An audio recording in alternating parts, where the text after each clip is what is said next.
Welcome back to my channel. कैसे हो आप लोग? आई होप आप लोग बढ़िया होंगे। सो जो आज की वीडियो है इसमें हम लोग बात करेंगे हमारा बैंकिंग सिस्टम के बारे में कि कैसे हमारा बैंकिंग सिस्टम जो है वो इवॉल्व हुआ है। एंड प्रीवियस वीडियो में हमने पढ़ा था कि कैसे कॉमर्स एंड ट्रेड जो है हमारी इंडिया में इवॉल्व हुआ था या उसकी क्या हिस्ट्री है। और आज हम बैंकिंग सिस्टम के बारे में पढ़ेंगे। सो बैंकिंग सिस्टम जो था ना हमारा, इसे हम इंडिजीनियस बैंकिंग सिस्टम कहते हैं। अब इंडिजीनियस बैंकिंग सिस्टम क्या होता है? तो इंडिजीनियस बैंकिंग सिस्टम का मतलब होता है कि जब एक प्राइवेट फर्म या कोई भी फर्म या कोई इंडिविजुअल जब बैंकिंग के जो भी सर्विसेज जो बैंक्स प्रोवाइड करते हैं वो हमें प्रोवाइड करने लग जाएं, तो उस पूरे सिस्टम को हम क्या बोलेंगे? इंडिजीनियस बैंकिंग सिस्टम बोलेंगे। आप पीछे डेफिनेशन देख सकते हो कि मैंने एक आपको डेफिनेशन दी है। ये क्या कहता है कि it is the system of banking that involves private firms, कोई भी प्राइवेट फर्म हो या इंडिविजुअल्स हो जो कि एक्ट करते हैं एज बैंक और वो प्रोवाइड कर रहे हैं आपको क्या? फाइनेंशियल सर्विसेज जैसे कि लोन्स या डिपॉजिट्स को एक्सेप्ट करना। ठीक है, एक्सेप्टिंग ऑफ डिपॉजिट का मतलब क्या होता है कि जब आपके पास कोई पैसे लेकर आए कि एज अ सेविंग अपने पास रख लो, तो वो क्या होता है? डिपॉजिटिंग ऑफ डिपॉजिटिंग होता है एंड आपने क्या करना है? उसको एक्सेप्ट करना है। सो एक्सेप्टिंग डिपॉजिट। अब जो ये बैंकिंग सिस्टम को परफॉर्म कर रहे थे, जो इस सिस्टम को परफॉर्म कर रहे थे, उन्हें हम इंडिजीनियस बैंकर्स बोलते हैं, राइट। अब इनकी जो ये इंडिजीनियस बैंकर्स थे ना, ये बहुत लिमिटेड थे हमारी कंट्री में एंड ये हमारे इंडिया का ही कंसेप्ट है। ये किसी बाहर का कंसेप्ट नहीं है, ये हमारे इंडिया का ही कंसेप्ट है। एंड ये इंडिजीनियस बैंकर्स जो थे ये बहुत लिमिटेड थे और इनकी जो it depends upon the caste, right. तो अब अगर मैं आपको एग्जाम्पल दूँ तो इंडिजीनियस बैंकर की जो लोग थे वो डिफरेंट स्टेट्स में थे। इंडिजीनियस बैंकर्स जैसे कि अगर आप बात करो गुजरात में हमारे पास सराफ्स थे एंड पंजाब में खत्रीस थे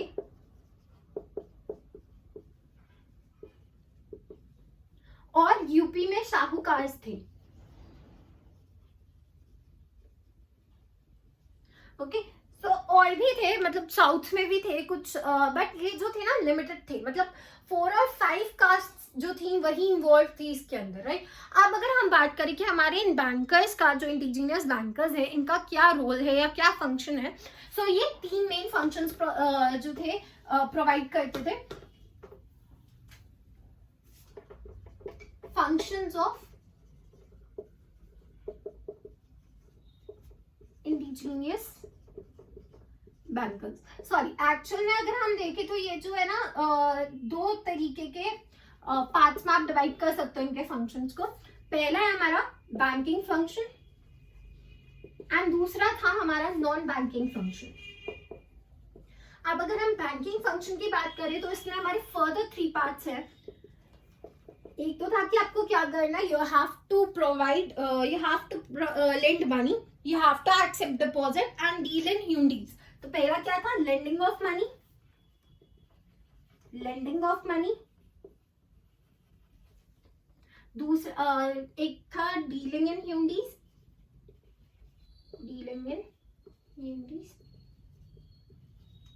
एंड थर्ड है accepting deposits.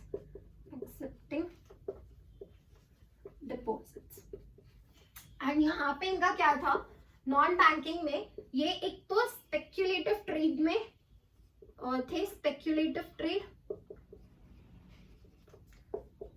Commission agent and third था अदर बिजनेसेस। ओके, अब हम बात करते हैं कि हमारे इनके जो बैंकिंग फंक्शंस थे वो क्या थे। तो जो बैंकिंग फंक्शंस थे, ओके, ये जो है ना कमीशन, एक second, just give me a minute.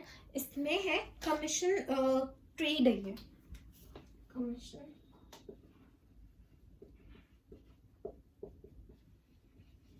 अब अगर हम बात करें सबसे पहले lending of money, so lending of money में इनका क्या काम था, देखो ये क्या करते थे, मनी लेंड करते थे, राइट, लोन्स देते थे, मॉर्टगेज के थ्रू देते थे और बहुत सारे। अब देखो आपका आजकल जो है ना, आज अगर आप मॉडर्न बैंकिंग सिस्टम देखोगे तो इसमें आपको लोन कैसे मिलता है, आपको कुछ चीज जो है प्लेज करनी पड़ेगी, राइट, अपना गोल्ड या तो आपको देना पड़ेगा, या आपने कोई लैंड जो है उसको प्लेज किया है, या किसी बिजनेस के ऊपर आपने लिए। बट उस टाइम पे क्या होता था, उस टाइम पे आप कैसे, कोई प्रोमिसरी नोट है उसके बेसिस पे ले सकते हो, या आपके पास कोई ऑर्नामेंट है उसके बेसिस पे ले सकते हो, या अगर आपके पास कोई सिंपल रिसीट है या कोई लीगल डॉक्यूमेंट है या कोई पर्सनल सिक्योरिटी है, वो भी आप उसके थ्रू भी क्या है, मॉर्टगेज उसके थ्रू भी आप क्या है, लोन ले सकते थे। बट यहाँ पे जो लोन जो इनका रेट ऑफ इंटरेस्ट था ऑन द लोन वो डिफरेंट था और बहुत हाई भी था as per the modern banking system. And देखो अगर आपके पास दो तरीके के इन लोगों ने डिसाइड कर रखे थे सिक्योरिटीज को, एक तो गुड सिक्योरिटीज होती थी, एक पुअर सिक्योरिटीज होती थी। गुड सिक्योरिटीज में क्या गया कि आपने अपना गोल्ड या सिल्वर जो है उसको प्लेज कर दिया है, या आपने कोई आपका कोई प्रीशियस ऑर्नामेंट है उसे आपने उनके अंडर रख दिया है। सो उस केस में क्या होता था, जो आपका रेट ऑफ इंटरेस्ट था वो 18% तक लगता था, राइट। बट यही अगर आपका जो आपने प्लेज किया है, जो भी गिरवी रखने के लिए आए हो, अगर वो पुअर कैटेगरी में आते हैं, पुअर सिक्योरिटी में आते हैं, तो इन दैट केस आपके ऊपर रेट ऑफ इंटरेस्ट जो था वो 24 to 40% लगता था, ठीक है। सो ये डिपेंड करता था कि एंड प्लेस टू प्लेस भी डिपेंड करता था कि कितना रेट ऑफ इंटरेस्ट लगेगा। नेक्स्ट जो है एक्सेप्टिंग ऑफ डिपॉजिट्स। ये एक्सेप्टिंग ऑफ डिपॉजिट्स का मतलब क्या होता है कि आपको क्या करना, जो भी आपके पास डिपॉजिट्स, जो भी पैसा आपके पास डिपॉजिट किया जा रहा है वो आपको अपने पास रखना है, ठीक है। बट इसमें एक और चीज थी कि आप क्या है, या तो आपको डिपॉजिट जो है आप जब चाहो तब निकाल सकते हो, जो आपने पैसा जमा किया है, जो आपने इन लोगों के पास जो जो इंडिजिनियस बैंकर्स है उनके पास जो आपने अपना पैसा डिपॉजिट किया है, या तो वो आप निकाल सकते हो बाय जब भी आपका मन करे तब, या फिर जिस डेट पे आपने बोला था कि आप इतने टाइम पीरियड के लिए मेरा ये अमाउंट रख लो, उसके बाद आप वो जो है अमाउंट आपका ऑटोमेटिकली वो आपको वापस दे देंगे, राइट। सो दो तरीके थे। Next dealing in hundis. अब अगर हम बात करें कि ह्यूंडीज क्या होती है, सी ह्यूंडीज क्या होता था, एक छोटा सा नोट होता था, जैसे कि आजकल चेक होता है वैसे ही एक नोट होता था, जिसमें क्या है आपका कोई कंडीशन नहीं लिखी हुई है कि आपको कब पैसे पे कैसे पैसे पे करने, राइट। सिर्फ ये लिखा है कि फॉर एग्जाम्पल क्या लिखा होता था उस पेपर पे कि जो लेट्स से 20,000 मुझे मिस्टर बी को पे करना है, सो पे 20,000 टू मिस्टर बी, इस तरीके से लिखा होता था। एंड ये जो थी मोस्टली लोकल लैंग्वेजेस में लिखी जाती थी, जिस भी आप इंडिजिनियस बैंकर से ले रहे हो, लेट्स से अगर हमने गुजरात में किसी जगह से लिया है तो वो गुजराती लैंग्वेज में ही लिखा होगा। अब ये जो ह्यूंडीज थी ये भी हमारी दो तरीके की होती थी। ये एक होता था हमारा दार्शनी एंड जो सेकंड होता था वो होता था मुद्दाती। जो हमारी दार्शनी ह्यूंडीज होती थी ये क्या होती थी कि जैसे जब हम बोलेंगे तब हमें पैसे मिल जा रहे हैं, ठीक है, जब भी मैंने बोला मुझे पैसे मिल गए। बट जो हमारी मुद्दाती होती थी वो कब कैसे होती थी कि जिस डेट को बोला गया है उसी डेट को मिलेगा, उससे पहले आप नहीं निकाल सकते हो, ठीक है। सो ये था हमारा बैंकिंग के क्या फंक्शंस थे। अब हम बात करते हैं नॉन बैंकिंग की। सी जो ये हमारे जो ये सराफ्स और ये होते थे खत्रीज और ये सारे जो इंडिजिनियस बैंकर्स के अंदर आते थे, इनका काम सिर्फ इसके साथ नहीं चलता था, ठीक है, इन्हें और भी कुछ करना पड़ता था ताकि ये जो है जो भी लॉसेस इनको इस लेंडिंग की वजह से हुए उसको ओवरकम करने के लिए ये लोग क्या करते थे, अदर बिजनेसेस में आते थे। अब ये अदर बिजनेसेस क्या है, स्पेक्यूलेटिव ट्रेड का मतलब क्या होता है कि जब आप क्या करते हो, जब कोई भी गुड्स या कुछ भी चीज जब आप क्या करते हो, एक जब आप इन्हें बहुत कम अमाउंट, जब इनका प्राइस जो होता है बहुत कम होता है तब इसको खरीद लेते हो, एंड आप इसे तब बेचते हो जब उसका प्राइस इंक्रीज हो जाता है, जब इन्फ्लेशन आता है तब आप इसे क्या करते हो, बेच देते हो। तो वो क्या होता है, स्पेक्यूलेटिव ट्रेड। तो ये इसमें जो था मेनली वर्क करते थे, जैसे कि जैगरी हो गया या वीट हो गया, ये इस चीज को क्या करते थे, स्पेक्यूलेट करते थे। फिर हमारा कमीशन ट्रेड आते। कमीशन ट्रेड में क्या होता था कि ये कमीशन लेते थे फ्रॉम अदर एग्रीकल्चर्स या बाकी लोगों से, और ये मेनली कब करते थे, जो पल्सेस की जो मार्केट होती है वहाँ पे जाके ये करते थे. देन अदर बिजनेसेस इनके जो थे, मोस्टली ये लोग ज्वेलर्स बन गए थे. इस टाइम पे ये लोग मोस्टली जो ये आप देखोगे खत्रीज एंड ये सारे जो है ये ज्वेलर्स हैं अब. और इनका और बिजनेस क्या गया था, ये ट्रेड में घुसने लग गए थे. अब जो हमारा नेक्स्ट टॉपिक है वो ये है कि जो ये लोन प्रोवाइड करते थे ये किस तरीके से करते थे. सो इनके 3 तरीके थे. Let me show you.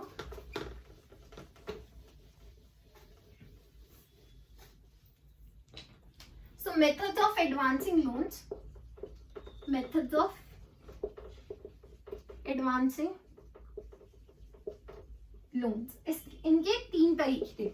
पहला तरीका था कि ये क्या करते थे, लोन दे देते थे against the receipts, loan against receipts. अब लोन अगेंस्ट रिसीट्स में क्या होता था, loan against receipts, loan against receipts में क्या था कि एक सिंपल सी पर्ची के ऊपर, एक सिंपल से पीस ऑफ पेपर पे इन्होंने क्या किया, नाम लिखा कि कौन बोरोवर है, कितने पैसे ले रहा है, कितने टाइम के लिए ले रहा है, कितना परसेंटेज और कब चुका देगा, राइट. ये सारा लिखने के बाद एक सिग्नेचर करके क्या किया, उसको अपने पास रख लिया और उसके बदले में क्या किया, पैसे लेंड कर दिया. सो ये क्या होता था, लोन अगेंस्ट रिसीट्स. फिर जो हमारा सेकंड था वो था कि आपने बाही लोन्स दिए, बाही लोन्स. सी बाही क्या होता था, बाही एक जैसे अभी हमारे पास पासबुक होती है वैसे ही क्या होता था, पहले लोग बाही लोन बाही बनाते थे.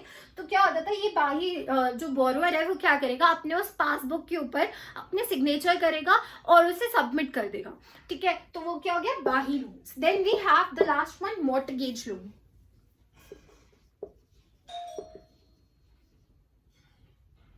मॉर्टगेज लोन, मॉर्टगेज लोन में आपको पता है कि आपने क्या प्लीड कर दिया अपना जो भी आपको है, जो भी सिक्योरिटी थी उसको प्लीड कर दी, राइट. नेक्स्ट हमारे पास क्या है कि हमारे जो ये इंडिजीनियस बैंकर्स थे ये इतने इंपॉर्टेंट क्यों थे हमारी इंडियन इकोनॉमी के लिए जो ये इंडिजीनियस बैंकर्स थे ये इंपॉर्टेंट क्यों थे. So importance of indigenous bankers, indigenous bankers. See सबसे पहले तो ये क्या करते थे ना, ये आपका एग्रीकल्चर्स को लोन देते थे. सबसे इंपॉर्टेंट चीज क्या थी, credit to agriculture, credit to agriculture. See यहाँ पे सिर्फ बड़े एग्रीकल्चरलिस्ट की बात नहीं हो रही है, ये छोटे एग्रीकल्चर को जो थे वो भी, उनको भी क्या करते थे, लोन प्रोवाइड करते थे. एंड इनके अगेंस्ट उसके अगेंस्ट वो क्या लेते थे, इनसे जो भी आप क्रॉप ग्रो करोगे, कुछ भी आप ग्रो करोगे उसके बदले में कुछ पार्ट जो है वो आप हमें दोगे, वो इनकी प्लेज होती थी, राइट. अब जो नेक्स्ट था, नेक्स्ट इंपॉर्टेंट क्या थी, ये क्रेडिट देते थे स्मॉल ट्रेडर्स को, credit to small traders. And इसी से मिलता जुलता है कि ये लॉन्ग टर्म लोन्स भी प्रोवाइड करते थे. सी जो क्रेडिट टू स्मॉल ट्रेडर्स है ये क्या बोलता है, सी जो हमारे स्मॉल ट्रेडर्स थे ये ना जो हमारे मॉडर्न बैंक्स थे इनसे पैसा या जो लोन है वो एक्वायर नहीं कर पाते थे, इन्हें जो लोन है वो नहीं मिल पाता था. सो इसलिए जो ये इंडिजिनस बैंकर्स थे वो इन्हें लोन प्रोवाइड करते थे. प्लस यहाँ पे एक इनको बेनिफिट भी था, बिकॉज जो भी बिजनेस है उसमें इनका एक से रहता था, मतलब कि ये बोल पाते थे कि आप जो काम कर रहे हो वो सही नहीं कर रहे हो या जो भी है, बिकॉज ये क्या होते थे, ये लोकल ट्रेडर्स होते थे. सो जो ये क्रेडिट टू स्मॉल ट्रेडर्स क्या, क्योंकि ये लोकल ट्रेडर्स होते थे जहाँ से भी वो बैंकर्स जो थे वो इनके साथ कनेक्टेड रह पाते थे. एंड जो बैंकर्स थे उन्हें इनके बारे में पता था कि इनकी इकोनॉमिक कंडीशन क्या है, वो कैसे है, कहाँ रहते हैं, सब कुछ एक नॉलेज थी. सो इसलिए ये लोग क्या करते थे, credit to small traders provide करते थे. लॉन्ग टर्म लोन्स का क्या है, लॉन्ग टर्म लोन्स में क्या किया कि इन्होंने बिसाइड वर्किंग कैपिटल, देखो एक स्मॉल इंडस्ट्री के लिए सिर्फ वर्किंग कैपिटल नहीं चाहिए, उसे फिक्स्ड कैपिटल भी चाहिए. तो ये क्या करते थे, इन्हें फिक्स्ड कैपिटल भी प्रोवाइड करते थे. प्लस अब जो है जो ये इंडिजिनियस बैंकर्स हैं या डिबेंचर्स में जो है ज्यादा इन्वेस्ट करने लग गए. आई होप डिबेंचर्स आपको पता होगा कि डिबेंचर्स क्या होता है, बट फिर भी मैं आपको बता देती हूँ कि जो बहुत सारी कंपनीज है ना वो प्रेफर करती हैं कि जो हम लोन है वो बाहर से लें. कि सारा ही पैसा हम अपना न लगाएं, कुछ पैसा हम बाहर से भी इन्वेस्ट करें। तो उस केस में क्या होता है, उस केस में आप दो चीजें कर सकते हो, या तो आप शेयर्स की हेल्प ले सकते हो या डिबेंचर्स के लिए। शेयर्स में क्या होता है कि आपने क्या किया, दूसरों को हक दे दिया है अपनी कंपनी में। बट डिबेंचर्स क्या, आप किसी को हक नहीं दे रहे हो, बट सिर्फ उनसे पैसे ले रहे हो कुछ टाइम के लिए, ठीक है। सो डिबेंचर भी एक किस्म का लोन ही होता है। एंड जैसे जैसे आप सारे पैसे उनके वापस कर देते हो, तो वो जो है आपका लोन या जो आपकी लायबिलिटी है उस कंपनी के ऊपर से हट जाती है। सो आजकल जो ये इंडिजीनियस बैंकर्स हैं वो क्या करते हैं, वो आजकल डिबेंचर्स में जो है इन्वेस्ट करने लगे हैं। बाकी डिबेंचर्स के बारे में अगर जानना है तो मैं उसके लिए एक सेपरेट वीडियो बनाऊंगी जब मैं अकाउंटिंग की वीडियो स्टार्ट करूंगी। ओके ना, अब हम बात करते हैं, ये तो था हमारा इंडिजीनियस बैंकर्स के बारे में। अब एक हमारे पास और एक कम्युनिटी थी जिसे कि हम ट्रेडिंग कम्युनिटी कहते हैं। सो जो हमारा नेक्स्ट टॉपिक है वो है ट्रेडिंग कम्युनिटी के बारे में। हमारे पास ट्रेडिंग कम्युनिटी थी। अब मेनली इंडिया में 3 ही कम्युनिटी थी ट्रेडिंग की, मैं आपको बताती हूँ, just give me a second. एक थे मर्केंट्स, दूसरे जो थे वो थे हमारे सराफ्स या इन्हें आप मनी लेंडर कह सकते हो।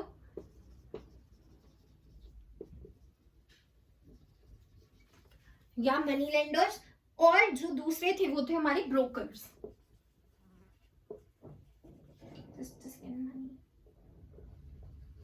ठीक है, अब जो हमारे मर्केंट्स थे ना, ये हमारे 3 तरीके के थे।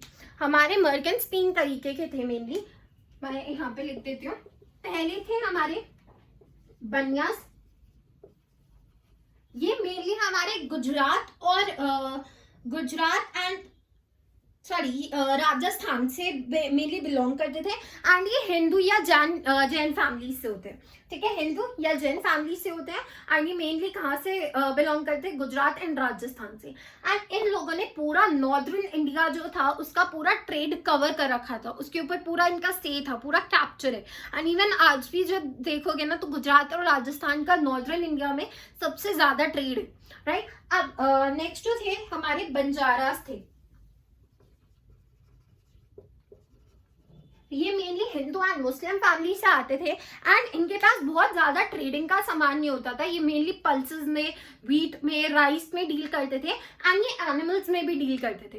एंड एनिमल्स हो गए जैसे कि बुलक, राइट, एंड ऑक्स, तो ये इन दोनों चीजों में मेनली डील करते थे। एंड इसमें मैंने आपको बता दिया कि ये क्या है, हिंदू एंड मुस्लिम्स दोनों ही होते थे। एंड ये मेनली गुजरात के पार्ट था, ये जो पर्टिकुलर मर्केंट्स थे ये बेसिकली गुजरात का पार्ट था, ये गुजरात में काम करते थे। एंड साउदर्न इंडिया में वी वर हैविंग खेती,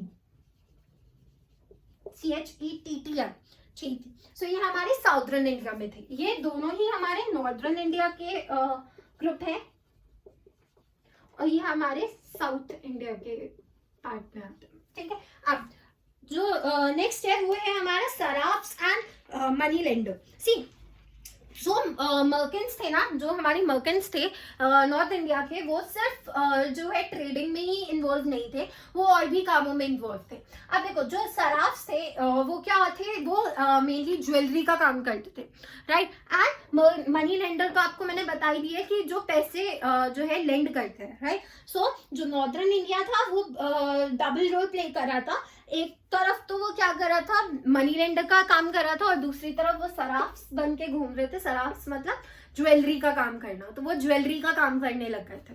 नेक्स्ट जो है हमारे पास ब्रोकर्स।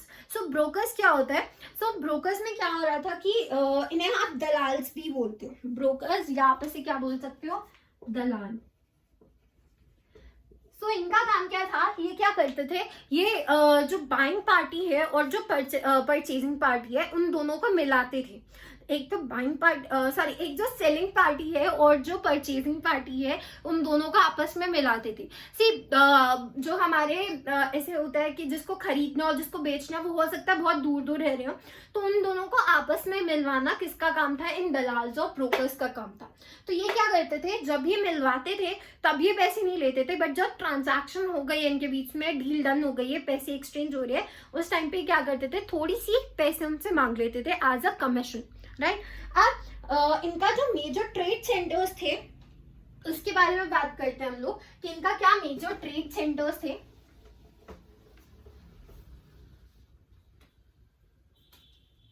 हो सकता है आपको लगे कि मैंने बहुत जल्दी जल्दी सब पढ़ा दिया, बट अगर एक बार आप जो मेरे नोट्स हैं उनको पढ़ लोगे ना और फिर मेरी वीडियो देखोगे तो आपको सब कुछ क्लियर हो जाएगा कि मैंने क्या समझाया है, ठीक है। एंड फिर से बोल रही हूँ कि अगर आपको मेरे नोट्स चाहिए तो उसके लिए आप मेरे डिस्क्रिप्शन बॉक्स में जो मैंने लिंक दे रखा है टेलीग्राम चैनल का, उसमें जाना, उस पर उसको खोलना और फिर मुझे मैसेज करना, मैं आपको पर्सनली नोट सेंड कर दूंगी, ठीक है। अब मेजर ट्रेड सेंटर्स कौन से थे हमारे? कॉटन के लिए हमारे पास था अहमदाबाद। मैं सिर्फ ऐसे ही बता देती हूँ कि हमारे मेजर जो हम लोग ट्रेड करते थे वो मेनली किस किस चीज में करते थे वो मैं आपको बता देती हूँ। कॉटन क्लोथ्स में करते थे, वुलन क्लोथ्स में वो करते थे जो मेजर ट्रेड होता था, और हमारा होता था metal goods, weapons, metal goods, weapons, या जैसे कि आप आर्म्स बोल सकते हो। एंड जो लास्ट है वो है हमारा शिप बिल्डिंग। ये हमारे कुछ मेजर ट्रेड्स चल रहे थे शिप बिल्डिंग। तो अगर हम बात करें सबसे पहला कॉटन क्लोथ्स की, तो कॉटन क्लोथ्स जो था वो हमारा अहमदाबाद, लखनऊ और जो नेक्स्ट है हमारा मदुराई में होता था। तो ये कॉटन क्लोथ्स मेनली कहाँ पे बन रहे थे? हमारे Lucknow and Madurai and Ahmedabad. Woollen clothes जो था वो मेनली कश्मीर का ही पार्ट था। मेटल गुड्स जो थे वो हमारे बनारस, पुणे और विशाखापट्टनम में बन रहे थे। एंड अगर हम बात करें वेपन्स या आर्म्स की तो वो पंजाब और सिंध में बेसिकली बनाए जा रहे थे। एंड जो लास्ट है हमारा दैट इज शिप बिल्डिंग। ये हमारा कैलकटा जिसको कि आप अभी कोलकाता बोलते हो, वहां पे बनाया जाता था। अब इसके बाद हमारा जो नेक्स्ट इंपॉर्टेंट टॉपिक है वो है कि हम लोग क्या इम्पोर्ट्स या एक्सपोर्ट्स कर रहे थे, राइट। सो देखो इम्पोर्ट्स में क्या हो रहा था, हम लोग पर्ल्स मंगा रहे थे, हम लोग कॉफी जो है बाहर से ऑर्डर कर रहे थे, ड्राइड फ्रूट्स जो है बाहर से ऑर्डर कर रहे थे। एंड अगर हम एक्सपोर्ट्स की बात करें तो हम बहुत प्रीशियस जो हमारे प्रीशियस डायमंड्स होते हैं या प्रीशियस जो भी हमारे स्टोन्स होते हैं वो हम बाहर बेच रहे थे। रॉ सिल्क एक्सपोर्ट कर रहे थे, कॉटन हो गया, जूट हो गया, हम लोग ओपियम बाहर जो है ट्रेड कर रहे थे। एंड जो नेक्स्ट जो हमारी छोटा सा एक और टॉपिक है उसमें क्या है कि हम लोग किस तरीके से इन चीज़ों को ट्रांसपोर्ट कर रहे थे। सो अगर हम लोकल की बात करें तो जो लोकल ट्रेड था वो कैसे ट्रांसपोर्ट किया जा रहा था? वो हमारा थ्रू बुलक कार्ट्स, ऑक्स या हॉर्सेस के थ्रू या डोंकीज के थ्रू किया जा रहा था। वेयर एज जो हमारा फॉरेन ट्रेड था वो हमारा शिप्स के थ्रू ही पहले होता था। अब तो हमारे पास बहुत सारी न्यू टेक्नोलॉजी आ गई, राइट। अब हम लोग पाइप्स के थ्रू भी करते हैं, राइट। और हमारा जो फॉरेन ट्रेड है वो थ्रू एयरवेज भी होता है ना। सो अब ये जो था ये आज का टॉपिक हमारा खत्म हो चुका है। अब जो हमारा नेक्स्ट टॉपिक होगा उसमें हम लोग बात करेंगे कि हमारा क्या क्या बिजनेस के रिस्क होते हैं और उसका मतलब क्या होता है। आई होप आपको वीडियो क्लियर होगी। एंड मैं फिर से एक चीज़ रिपीट कर रही हूँ, अगर आपको लग रहा है कि आपको मेरा वाला जो टॉपिक है वो जो मैंने आज वीडियो बनाई है वो थोड़ी सी फास्ट हो गई है आपके लिए, सो प्लीज़ एक बार मेरे जो नोट्स हैं उनसे गो थ्रू करना, आपको ईजिली समझ आ जाएगा। क्योंकि इस टॉपिक में कुछ इतना एक्सप्लेन करने वाला नहीं था। ये अगर आप नोट से मेरे पढ़ोगे ना और मेरी एक बार वीडियो देख लोगे तो आपको बहुत आसानी से सब क्लियर हो जाएगा। सो आई होप वीडियो अच्छी लगी होगी। Please do like, share and comment. And तब तक के लिए टेक केयर, बाय बाय।